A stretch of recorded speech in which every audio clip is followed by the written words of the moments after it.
Bienvenue à ce nouveau tutoriel dans lequel on va faire le remplacement d'un ciel complexe. Alors ce tutoriel est la partie numéro 2. Dans la première partie, on avait vu comment remplacer un ciel dont la sélection était simple. Maintenant, comme vous pouvez le voir sur l'image ici, le ciel, pour le sélectionner, serait beaucoup plus complexe parce que il passe à travers beaucoup de branches ici et en faire la sélection serait très difficile si on utilisait l'outil ici de pinceau de sélection. Alors là, pour l'instant, je vais faire la première partie avec Affinity Photo et on va voir comment reproduire exactement la même chose sous Photoshop. Alors, comment peut-on sélectionner un ciel qui est aussi complexe lorsqu'on le voit passer à travers plein d'arbres, comme dans les petits endroits derrière l'arbre qui est pointé ici par le curseur? Eh bien, il faut passer par une autre façon de sélectionner. Et pour ce faire, je vais vous faire découvrir peut-être quelque chose que vous n'aviez jamais vu, c'est-à-dire les canaux. Dans mon interface à moi, les canaux se situent ici. Alors si je clique sur cet onglet, ici, il y a les canaux qu'on appelle les composites rouge, vert et bleu. Alors on sait qu'une image est composée de rouge, vert et bleu. Et chaque canal représente une couleur.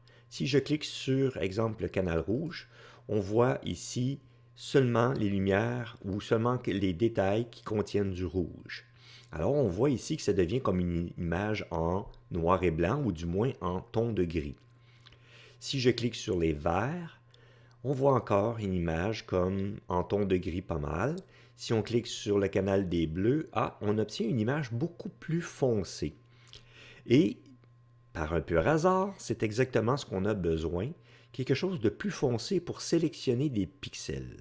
Et je vais vous montrer comment on peut obtenir quelque chose d'intéressant pour faire une sélection de pixels basée sur le noir et le blanc. Voilà ici donc le canal dans lequel on obtient quelque chose qui est plus proche du noir et du blanc. Mais on voit bien qu'il y a encore beaucoup de gris en haut. Donc, ce n'est pas du noir pur et du blanc pur. Comment est-ce qu'on peut obtenir maintenant une image en noir et blanc? Eh bien, on peut utiliser l'image ici originale et lui appliquer, si je choisis ici des réglages, des niveaux. On peut passer aussi par d'autres méthodes, mais je vais vous le montrer avec les niveaux.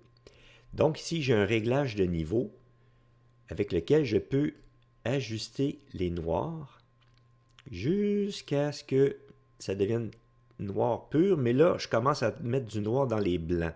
On le voit d'ailleurs ici que ça commence à grisonner. Alors, je vais essayer de me rendre le plus proche que je peux du noir, mais tout en gardant du blanc. Et maintenant, je vais aller dans les niveaux de blanc, je vais les descendre. En fait, j'essaie de rendre un blanc pur. J'essaie de jouer avec les deux jusqu'à ce que, ici, il y a une espèce d'inversion parce que les deux se croisent. Alors, j'ai un blanc pur et un noir pur à peu près à ce niveau. Évidemment, dépendant du type d'image puis des teintes qu'il y a dedans, il faut des fois choisir premièrement, ici, un canal différent. Moi, j'ai choisi le bleu parce que c'est celui qui était le plus proche du noir et blanc. Et avec les niveaux, ici, j'ai joué avec les curseurs jusqu'à ce que je tombe sur une image dont le ciel est noir et tout le reste est blanc. OK? Donc, le ciel est noir et le reste est blanc. Et lorsqu'on va faire maintenant la prochaine opération, tout ce qui est noir sera sélectionné et je vous montre comment. Je vais commencer par me débarrasser ici de la fenêtre de dialogue des réglages de niveau. Voilà. Je sélectionne l'image, parce que c'était le réglage de niveau qui était sélectionné. Je sélectionne donc ici mon image. Je m'en vais sur ici le canal de composite bleu. Je fais bouton de droite et peut-être que vous le verrez juste pas tout à fait, mais il existe ici un menu qui s'appelle Charger dans la sélection de pixels. C'est le troisième dans le menu qui apparaît. Et si vous cliquez sur Charger dans la sélection de pixels, vous allez voir apparaître ici les espèces de petites barres qui clignotent un peu partout. C'est la sélection. Alors le système a sélectionné tout ce qu'il trouvait en noir. Et lorsque la sélection est faite, tout en s'assurant qu'on a l'arrière-plan de sélectionné, on clique ici sur masque de calque. Je clique et voilà, on se retrouve maintenant avec un masque qui est ici. Je vais éliminer ici les niveaux, je vais donc l'effacer ou du moins le cacher et je vais aller cliquer sur le petit icône qui est ici qui veut dire ramener revenir à la norme pour les canaux. Donc, on se retrouve avec les 3 canaux qu'on voit bien, une sélection qui est encore là, et je vais aller dans sélectionner et désélectionner. Voilà, j'ai plus de sélection et regardez, je me retrouve ici avec du transparent partout où il y avait une sélection. Pour maintenant faire un nettoyage de notre masque, je clique sur le masque pour le sélectionner, puis après, je fais Alt pour PC ou Option pour Mac et je clique tout en gardant le doigt sur Option ou Alt. Je clique une fois sur le masque et maintenant, on voit l'image du masque. Donc, Affinity, ici, nous montre le masque, de quoi il a l'air. Et tout le bas ici, qui a du noir, est masqué comme le ciel. Et on ne veut pas masquer ici tout le sol, parce qu'en fait, on ne veut pas que le ciel apparaisse dans le sol. Et comment on règle ça? C'est pas compliqué. À l'aide tout simplement du pinceau, en s'assurant que l'opacité est à 100%, on peut mettre le flux à 100%, une dureté dans les environs de 80 à 100%. On travaille avec la couleur blanc, ici, le blanc, et on va peindre par-dessus le noir. Simple comme ça. Alors, ce que je vais faire, c'est que je vais agrandir la taille de mon pinceau, tout simplement. Alors, pour ce faire, j'ai déplacé mon image. Pour ce faire, je peux l'agrandir ici, tout simplement, comme ceci, avec la taille, ou je prends les touches de raccourci, tout simplement, au besoin. Voilà. Et je peins en faisant attention de ne pas aller trop proche du rebord de mon image, hein? Parce qu'on ne voudrait pas non plus éliminer le masque qui fait en sorte que le ciel soit correct. Bon, je vais faire un travail et je vais me rapprocher pour bien travailler, tout en rapetissant aussi la taille de mon pinceau pour m'assurer que je ne vais pas chercher des détails. Puis ici, je pense que le ciel peut passer peut-être à travers certains herbages. Je vais donc le laisser aller comme ça. Ici, à travers l'arbre, ça va. Je vais sûrement en enlever un peu ici. Ça ici, peut-être sur la base, ça va être au sol. Voilà. Je vais faire ça rapidement quand même, mais vous comprenez qu'on fait un petit travail là, de nettoyage de notre masque. Ici, probablement que le poteau qui est ici, il n'y a sûrement pas du ciel au travers. Bon, j'ai fini. Je vais donc faire CTRL ou commande 0 pour revenir voir mon image au complet. Et lorsque je clique à nouveau ici sur l'image, clique, OK. Si vous vous retrouvez avec, comme moi, avec une image en gris, tout simplement sélectionnez l'arrière-plan ici et assurez-vous ici que les canaux sont revenus tous à la normale en cliquant encore sur le petit icône ici. Dans certains cas, vous pourriez ne pas rencontrer ce problème. Et dans mon cas, moi, j'ai rencontré le problème. C'est peut-être une question de version parce que je l'avais vraiment fait ici, je l'avais cliqué une fois. Bon, alors, on se retrouve maintenant donc avec un ciel complètement transparent. Et il ne nous reste plus que maintenant qu'à ajouter le ciel qu'on veut mettre derrière. Et pour ce faire, je vais aller dans mon cas, moi, je vais aller dans Fichier et Insérer ou Placer si vous êtes sur Windows. Sélectionner un ciel que j'ai déjà, faire Ouvrir. On sait que dans Affinity, on peut cliquer et glisser à l'endroit où on veut avoir la nouvelle image. Je vais donc prendre la taille complète de mon image. Et mon ciel, je dois le cliquer et le déplacer vers le bas pour qu'il soit en arrière, évidemment. Et on se retrouve maintenant avec le ciel qui passe à travers toutes les branches partout, partout, partout. Alors, on voit bien que ça s'est bien remplacé. Et je vais juste replacer peut-être le ciel. Dans mon cas, moi, ça me tente d'avoir les nuages qui sont apparents ici au niveau, et on voit que les nuages passent à travers les arbres, les feuilles, etc., etc. Donc, on peut dire que l'intégration s'est bien effectuée, et c'est ainsi qu'on remplace un ciel complexe dans Affinity Photo. Et maintenant, on va passer à la façon de faire dans Photoshop. Alors, je vous reviens immédiatement dans Photoshop. Alors, nous voici maintenant dans Photoshop avec exactement la même image. Et comme je vous l'ai déjà mentionné lors du premier tutoriel concernant le remplacement des ciels, dans Photoshop 2021, on peut utiliser le menu Édition et Remplacement du ciel. Et vous allez voir que Photoshop, une fois qu'il a déjà fait l'analyse du ciel, voyez, hop, c'est déjà fait. Il a déjà remplacé le ciel en faisant le travail. Est-ce qu'il a bien fait le travail? Si on se rapprochait ici, on verrait qu'il a oublié du bleu à travers les branches, etc., etc. On le voit d'ailleurs ici qu'il y a comme une espèce de couleur orangée et on voit du bleu à travers quand même. Alors, est-ce que c'est parfait? Non. Est-ce qu'on peut l'ajuster ici? Oui. Est-ce que ça va être toujours parfait? Peut-être. Ça dépend on va dire, des conditions. Mais notre but ici, c'est vraiment d'utiliser la méthode que je vous ai expliquée avec la gestion des canaux. Et dans le code de Photoshop, en français, les canaux, on les appelle les couches. Alors si vous ne voyez pas ici un onglet qui s'appelle couches, vous pouvez aller dans Fenêtre et vous assurer que ici, il y a un petit crochet à côté de couches. Alors, en cliquant sur couches, si vous ne le voyez pas, s'il y a déjà un crochet, c'est parce qu'il est disponible. Sinon, vous cliquez dessus pour le faire apparaître et vous devriez avoir les couches. Et tout comme dans Affinity Photo, il faut tout simplement vérifier les couches rouge, vert et bleu pour voir laquelle qui nous donne le plus proche du noir et blanc. Et évidemment, on va retrouver l'information dans le canal bleu qui est beaucoup plus proche du noir et blanc. Alors maintenant, on va aller dans les calques et on va ajouter, et dans le cas de Photoshop, j'ai découvert qu'il était préférable d'ajouter un calque ou un calque de réglage, si vous préférez, de type courbe. C'est plus facile avec Photoshop.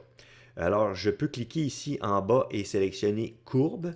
Alors, je clique dessus, vous ne voyez pas le menu apparaître, mais si vous le faites vous-même, vous allez voir un menu qui s'appelle courbe. Vous le sélectionnez et on se retrouve ici avec un calque de réglage ici qui s'appelle courbe. Et vous voyez en haut ici les paramètres qu'on peut corriger.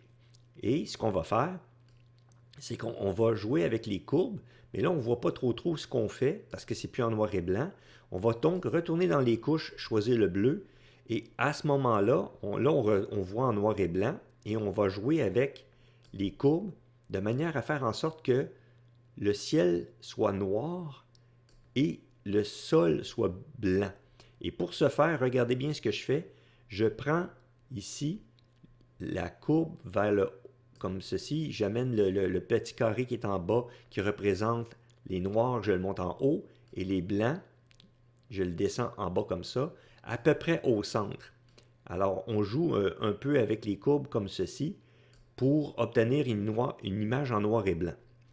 Une fois qu'on a ajusté les courbes de manière à ce que tout soit parfaitement linéaire, donc on amène ici les blancs vers le haut pour qu'ils deviennent noirs et les noirs vers le bas pour qu'ils deviennent blancs, on inverse donc, on se retrouve exactement avec une image en noir et blanc et c'est le ciel qu'on veut noir parce que c'est lui qu'on doit sélectionner. Et dans Photoshop, vous allez voir ici un espèce de petit bouton qui nous permet de sélectionner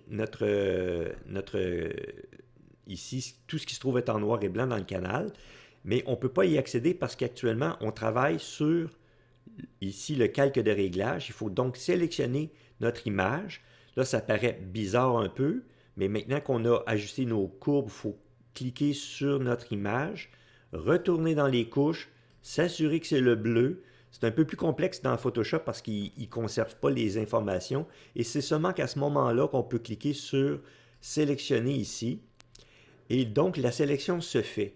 Une fois que la sélection s'est faite sur le canal des bleus, on peut retourner dans le calque et tout en s'assurant ici que notre calque d'image est sélectionné, on clique ici en bas sur créer le masque et voilà, on a un masque de fusion. Je vais retourner dans les couches, je vais le mettre en RVB. Parfait, tout est là.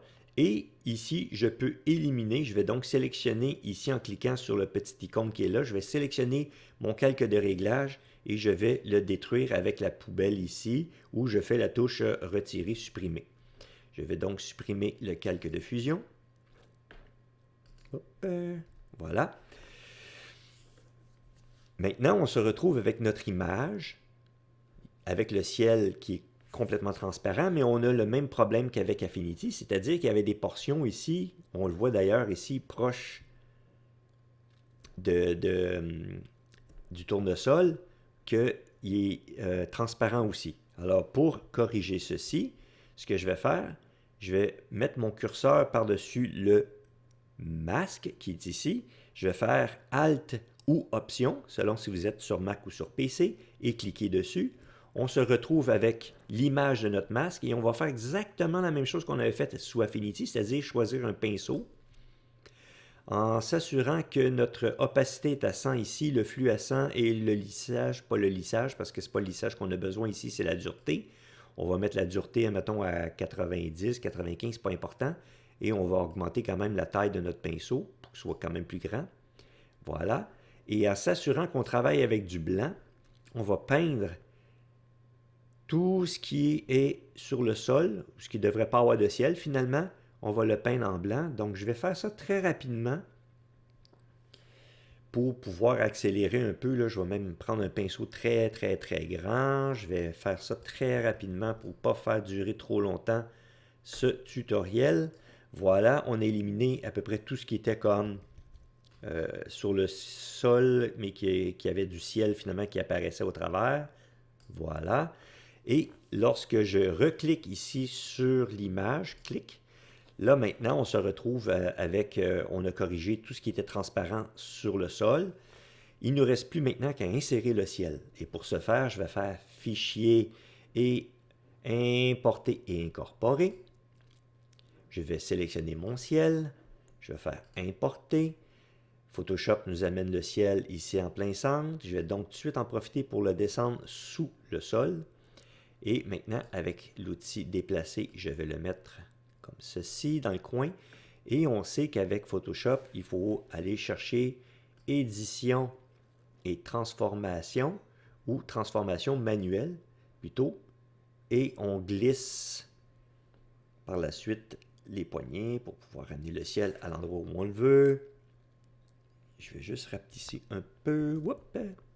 Rapetisser un peu, j'ai dit, comme ceci. Et je vais faire la même chose, mais cette fois-ci, je veux juste ramener ça ici. Je vais faire Shift en mettant que je clique sur la poignée pour ne pas obliger de contraindre la taille. Donc, j'amène à peu près comme tantôt les nuages. Et voilà ce que ça donne. Je pèse ici sur le petit crochet où je fais entrer sur le clavier et j'accepte la transformation. On voit ici que j'ai peut-être raté mon affaire. Je vais donc reprendre mon ciel et le déplacer légèrement. Je pense que il va falloir que je le réagrandisse un peu. Voilà, c'est fait. Je vais faire réappliquer. Et c'est comme ça qu'on sélectionne un ciel complexe et qu'on peut appliquer. Et si vous voyez un peu là à travers les branches ici, là, que le ciel est vraiment bien remplacé, contrairement à ce que Photoshop a tenté de faire de manière automatique tantôt. Cette méthode-là est beaucoup plus réussie. Alors voilà comment on s'y prend pour remplacer un ciel complexe dans Affinity Photo et dans Photoshop. Et en espérant que cette série de tutoriels vous sera utile pour manipuler vos propres photos. Alors je vous dis à la prochaine.